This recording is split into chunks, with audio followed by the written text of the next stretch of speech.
nombre es Irma Hernández Cruz. Manejo el taxi 554. Compañeros taxistas, con la mafia veracruzana no se juega. Paguen su cuota como debe de ser, coleguen, y dejen de andar de enguilados con los charros que solo nos extorsionan o van a terminar como yo.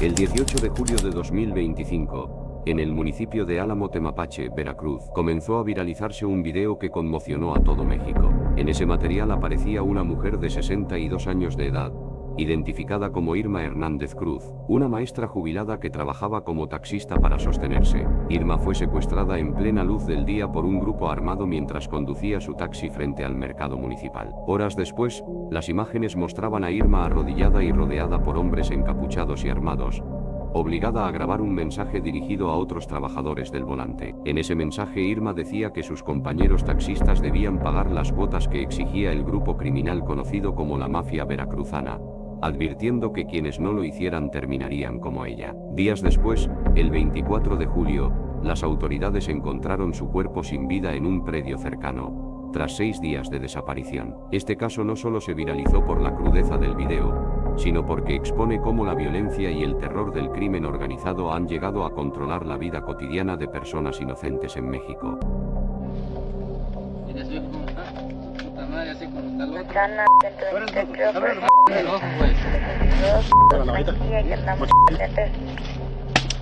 ¿Por qué, verga?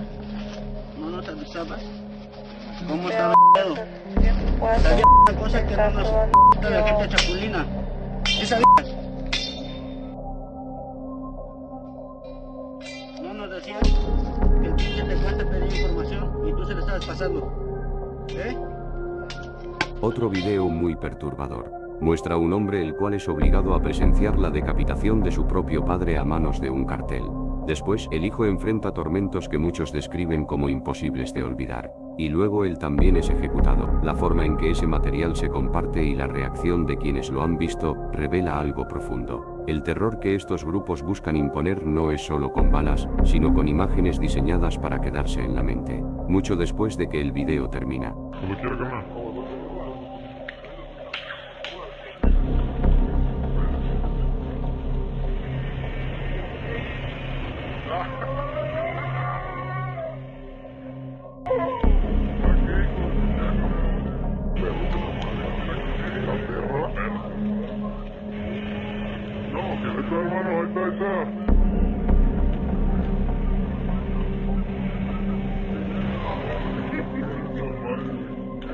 Hay otro video que circula desde hace años, entre quienes investigan la violencia del crimen organizado. En él, un hombre aparece atado a un árbol, completamente indefenso. El grupo que lo retiene decide usar el fuego no solo como castigo, sino como advertencia. No se trata únicamente de matar, se trata de destruir psicológicamente, de enviar un mensaje que nadie pueda ignorar. Este tipo de actos no buscan justicia, no buscan verdad, buscan terror. Cuando la violencia llega a este punto, ya no es una guerra entre criminales, es terrorismo. Cuando se habla del poder de los cárteles, muchos piensan primero en dinero, pero el dinero no controla territorios. El miedo sí, y el miedo, en México se sostiene con armas. Los cárteles de la droga no son simples bandas criminales, son estructuras organizadas, con jerarquías claras y un poder armado que en muchas regiones supera al de las autoridades locales. En los videos que circulan en redes sociales, no se muestran armas por accidente. Cada imagen está pensada. Cada encuadre tiene un propósito. Filas de hombres armados, rostros cubiertos, silencio absoluto antes de los disparos al aire. No disparan para atacar, disparan para anunciarse. Es una advertencia directa. Están ahí. Y no piensan irse. No solo portan armas, portan uniformes tácticos, chalecos balísticos, cascos y radios. Imitan la estética militar porque buscan algo más que intimidar. Buscan legitimarse. Quieren que la población los perciba como autoridad, como poder real, como ley. En muchas regiones del país, la policía local no cuenta con el mismo equipamiento, ni con el mismo número de elementos, ni con la misma capacidad de respuesta. Eso crea un vacío donde el cártel decide quién puede trabajar, quién debe pagar, y quién desaparece. Las armas no son solo herramientas de violencia, son símbolos de control territorial, de dominio psicológico, de poder absoluto sobre comunidades enteras que han dejado de confiar en la justicia. Cuando un niño crece viendo estas imágenes, no ve crimen, ve poder. Y cuando el poder se normaliza, la violencia deja de sorprender. Pero lo más peligroso no son las armas que aparecen en los videos, sino las ideas que se quedan en la mente de quienes crecen rodeados de ellas. El poder de los cárteles no se sostiene solo con armas, se sostiene con personas, y una de sus estrategias más efectivas es el reclutamiento de jóvenes. En muchas zonas de México crecer rodeado de violencia ya no es una excepción, es la norma.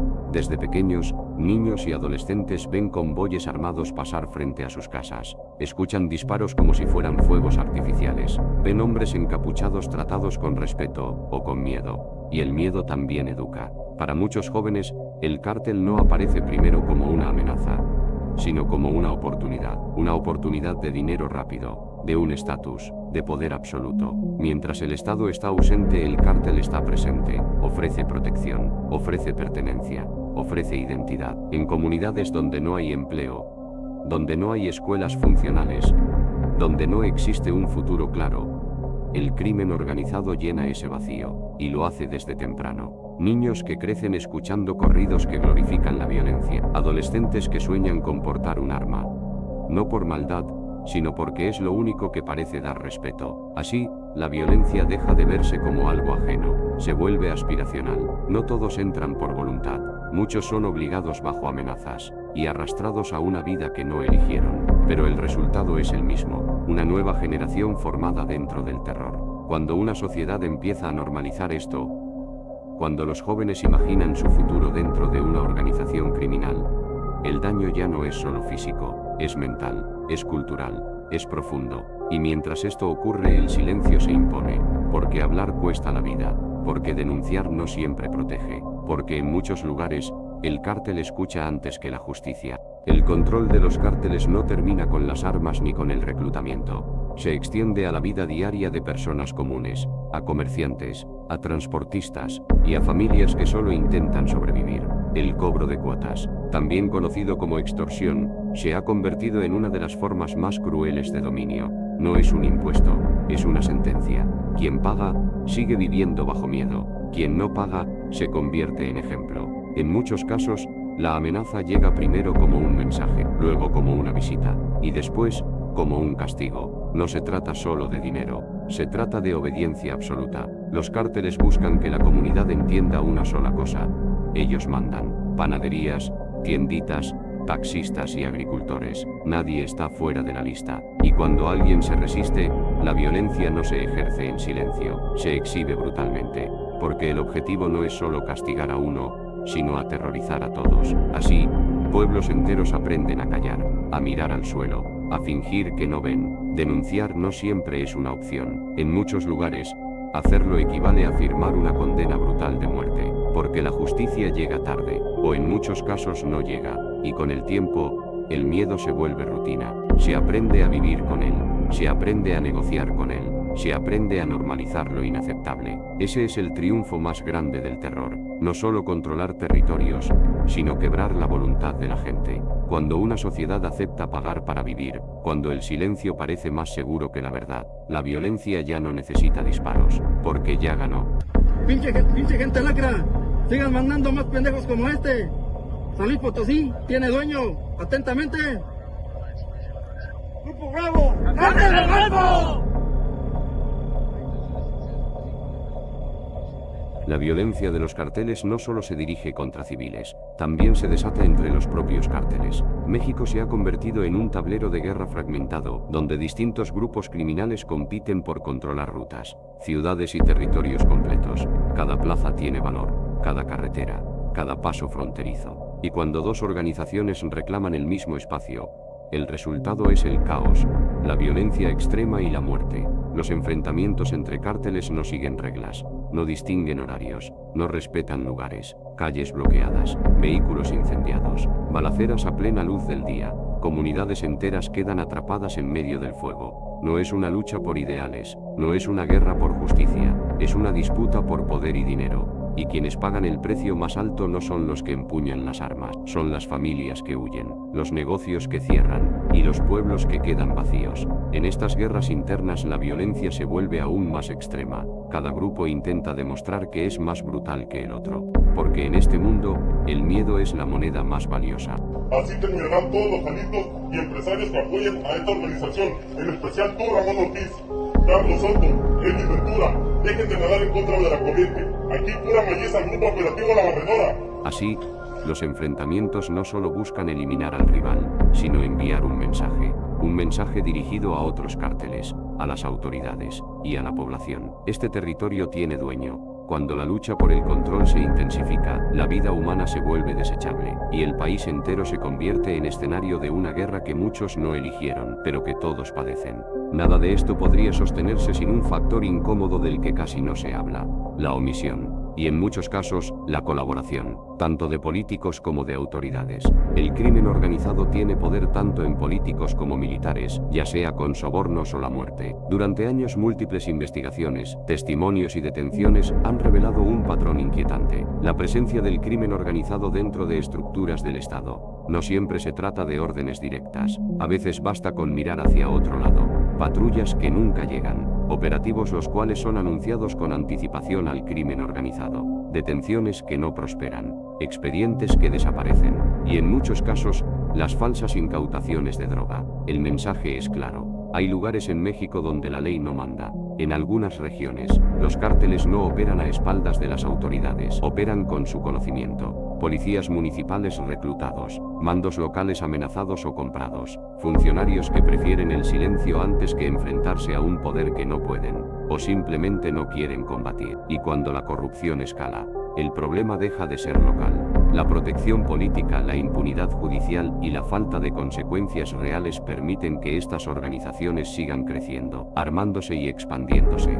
Así, el crimen organizado no solo controla territorios, influye en decisiones, condiciona gobiernos y debilita instituciones. Para la población la señal es devastadora. Si quienes deberían protegerte no pueden, o simplemente no quieren hacerlo, por miedo o por dinero, ¿a quién recurres? Ese vacío de autoridad es el terreno más fértil para el terror, porque cuando el Estado falla, el cártel ocupa su lugar, y mientras no se rompa esa red de complicidades, ninguna estrategia será suficiente para terminar con la violencia, el caos y la muerte. Todo lo que has escuchado hasta ahora no son fragmentos aislados, no son excesos individuales, no son hechos inevitables, son las consecuencias de un sistema que permitió que el terror creciera. La violencia de los cárteles no se limita a los disparos ni a las ejecuciones, se filtra en la vida diaria, en el miedo con el que se despierta, en el silencio con el que se aprende a sobrevivir. Cuando el crimen organizado impone su ley, cuando las armas sustituyen a la justicia, cuando el poder se mide en miedo,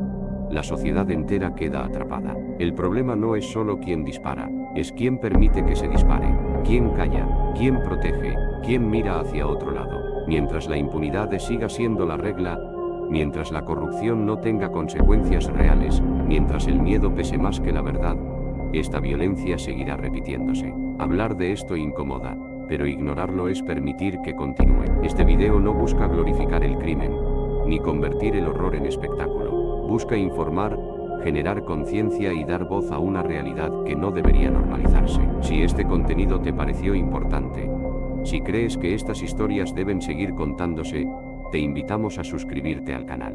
Tu apoyo permite seguir investigando, analizando y exponiendo realidades que muchos prefieren no mirar, porque el silencio protege al terror. La información lo expone, y solo cuando se rompe el silencio, existe la posibilidad de un cambio.